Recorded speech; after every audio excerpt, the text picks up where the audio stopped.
There are 7 ways a website knows it's you the moment you open incognito mode. Most people don't know any of them. By the end of this video, you'll know all 7.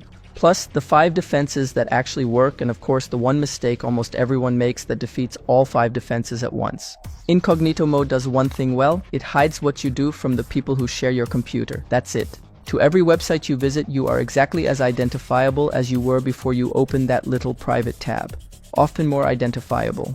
Because most people think incognito is invisible, so they do things in incognito they would never do otherwise. The websites notice, they know it's you. So how do they know it's you? Method 1. Your IP address. It's the obvious one. The one most people guess first. Every time your computer loads a web page, it sends a packet to the server. Your IP address sits in the header of every packet, even in incognito. Incognito doesn't touch the network, it only touches the browser. Your IP address is your home address on the internet. It belongs to you and only you, at least until your internet provider rotates it, which on a residential connection usually happens every few weeks. The IP tells the website what country you're in, what city, sometimes what neighborhood. Combined with the other 6 methods coming, the IP is rarely the thing that uniquely identifies you, but it's the thing that lets a website confirm what the other 6 methods already suspect. That's method 1, the simplest. Some viewers will roll their eyes and say everyone knows this. Good. Because the next 6 are where almost everyone gets blindsided. Method 2, browser fingerprinting. Open cover your tracks.ef.org. Not right now. Finish the video first. This is the demo.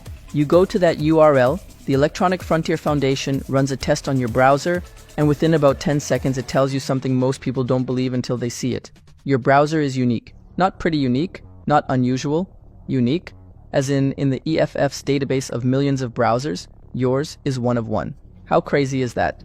The tool checks a list of things every website can see automatically. Your browser name, your browser version, your operating system, your screen resolution, your color depth, your time zone, your language settings, the list of fonts installed on your machine, the list of browser extensions you have running. Each of these is low information on its own. Plenty of people share your screen resolution. Many people share your operating system. But the combination of all of them together is almost always unique. The EFF's data shows that around 84% of browsers have a fingerprint that exists nowhere else in their database. 84% of viewers watching this video right now are uniquely identifiable from their browser alone, without cookies, without an account, in incognito mode. That's the foundation. Methods 3 through 6 are how it gets really creepy. Method number 3, canvas fingerprinting. In May of 2012, 2 researchers at the University of California published a paper that changed how the internet identifies people. The paper was called Pixel Perfect, Fingerprinting Canvas in HTML5. The authors were Keaton Mowry and Hovav Shacham. They proved something nobody had bothered to test before. When your browser renders an image, that image looks slightly different on your computer than on mine. Same exact instructions, same exact pixels requested, different output. Because the rendering depends on your graphics card, your graphics drivers, your operating system, your installed fonts, even the anti-aliasing algorithm your browser uses. Mowry and Shacham invented a method where a website draws a hidden image on a canvas element, hashes the pixel data, and uses that hash as a fingerprint. 2 years later, researchers measured how many websites were actually doing this in the wild. The paper was called "The Web Never Forgets." Their finding: 5.5% of the top 100,000 websites were already using canvas fingerprinting in 2014. That number has only gone up. This is the technique that incognito mode does nothing to stop. Your graphics card is the same graphics card. Your fonts are the same fonts. Your fingerprint is the same fingerprint. Whether the tab is private or not, the canvas renders the same way every time. And canvas was just the first generation. The next layer is harder to defeat. Method number 4, WebGL fingerprinting. Canvas fingerprinting is so common now that browsers have started adding noise to defeat it. Brave does it. Firefox does it in resistance mode. So the fingerprinting companies invented the next layer down, WebGL fingerprinting. WebGL is the part of your browser that lets websites render 3-dimensional graphics, games, visualizations, product viewers. Every time it renders a 3D scene, the output depends on your specific GPU, not just the model, the specific chip. 2 computers running the exact same GPU model can have detectable differences in their WebGL output because of manufacturing variation. Researchers published a method called Drawn Apart in 2022 that uses WebGL exactly this way. It improved tracking persistence by 67% compared to canvas fingerprinting alone. the most popular commercial fingerprinting company in the world, Fingerprint JS Pro, claims 99.5% accuracy at identifying returning visitors, and they openly market that their fingerprints, quote, remain consistent in incognito or private mode, even after browser data is cleared. Most people who watch hacking videos never actually do anything with what they learn. They watch, they nod, they close the tab. If you want to be in the other group, the ones who open a terminal and run the commands, check out the Hacker Academy. You'll learn to build your own AI hacking agent, like a senior hacker sitting next to you giving you tips and tricks on hacking. Plus the Pro Hacker cheat sheet and regular fresh content drops. Link below if you want instant access. Method 5. Audio fingerprinting. This is the one that really gets interesting. This is the one that loses people. Audio fingerprinting. Your browser has something called an audio context, a piece of software inside it that processes sound. When a website asks the browser to generate a tone, the resulting waveform comes out slightly differently, depending on your operating system, your sound drivers, your CPU's floating point math. Differences too small to hear with your ears, big enough to detect when you measure the waveform precisely. Websites generate an inaudible tone. Capture the result, hash it. Use that hash as another fingerprint dimension. You never hear anything. You have no idea it happened. Your audio fingerprint is now part of your identity. This is what EFF's tool checks for in the audio context section. This is one of the strongest signals Fingerprint JS uses. This is what Incognito does nothing against, because your CPU's math is your CPU's math, private tab or not. And we're not done yet. The next method skips the browser entirely. It identifies you before the website even loads. Method 6. TLS fingerprinting. Moving beyond the browser entirely. Methods 1 through 5 live inside the browser. The browser sees them. The browser, in theory, could lie about them. So the smartest fingerprinting moved a level lower, down to the network handshake itself. When your browser connects to a website, the first thing it does is negotiate an encrypted connection. That negotiation, called the TLS handshake, has dozens of small parameters. Which encryption algorithms your browser supports, in what order it prefers them, which extensions it includes, the order of those extensions in the request. These are not configurable by you. They are baked into the binary of your browser at the version you have installed. A researcher named John Althouse published a method to extract a fingerprint from those parameters. He called it JA3. The newer version, JA4, came out in 2023. Both methods can identify your browser without any JavaScript running, before the website's content even loads.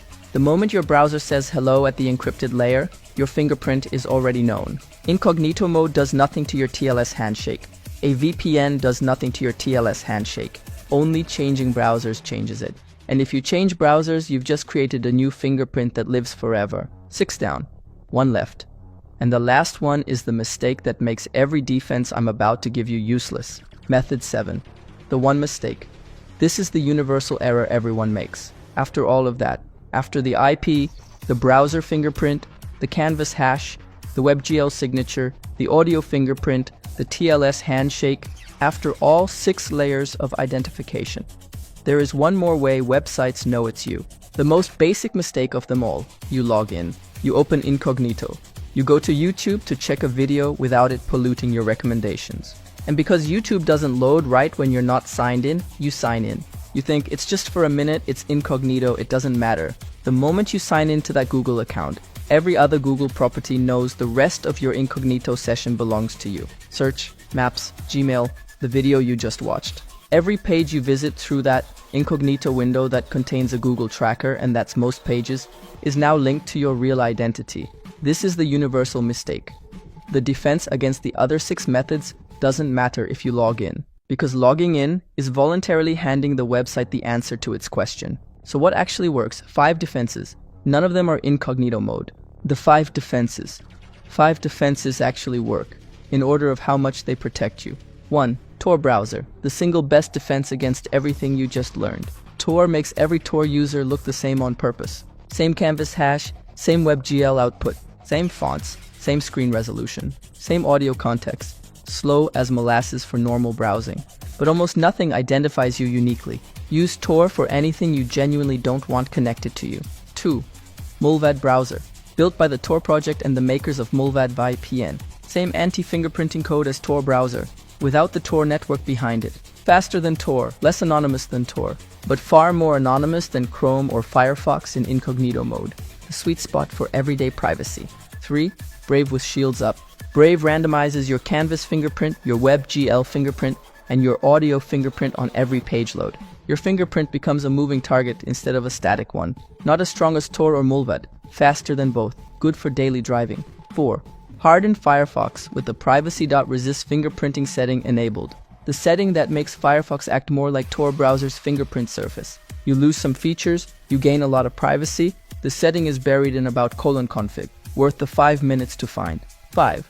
A VPN, the defense everyone reaches for first. The truth is, a VPN only hides one of the 7 methods, the IP address. It does nothing for Canvas, WebGL, audio, TLS, or login state. A VPN is useful, it is not sufficient.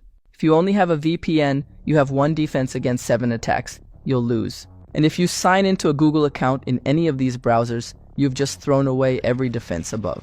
The login state mistake beats them all. And one more last thing before we go.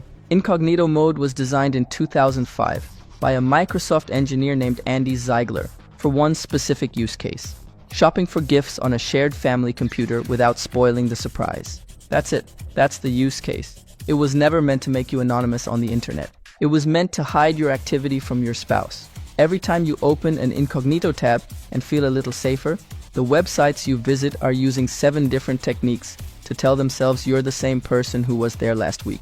The little tab is theater, the fingerprint is the truth. The good news, you can do better than incognito. The tools above work, the defenses are real, but pretending that the little ghost icon at the top of your browser is doing anything more than hiding your search history from your roommate is the lie that lets every website on the internet identify you. The truth is they know it's you, and now you finally know how.